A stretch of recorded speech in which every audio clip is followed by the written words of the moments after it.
ఇవాళ మేము PVR next గెలేరియాలో Telugu version Dhurandhar movie book చేసుకున్నాం. కానీ బుక్ మై షోలో Dhurandhar movie Telugu version tickets release చేశారు. డిఫరెంట్ ఇష్యూ ఏంటంటే సేమ్ టికెట్స్ని హిందీ వర్షన్ కూడా అమ్మేశారనమాట. సో ఇంకా ఆ థియేటర్కి వెళ్ళిన తర్వాత ఫుల్ రచ్చ. తెలుగు షో క్యాన్సిల్ అయిందని చెప్తారు, బట్ ఆడియన్స్ ఎవ్వరు not ready to accept to take refund అన్నమాట. సో ఇంకా అక్కడ గోల చేశారు.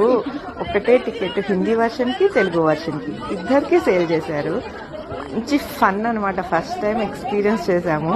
అసలు గోల ఆడియన్స్ అయితే ఆ మధ్యలో ఉన్న సీట్స్ నేల మీద కూర్చొని చూడడానికి కూడా రెడీగా ఉన్నారు. బట్ 9:30 షో అయితే 10:30 వరకు షో కంప్లీట్ గా ఆపేశారు అనమాట.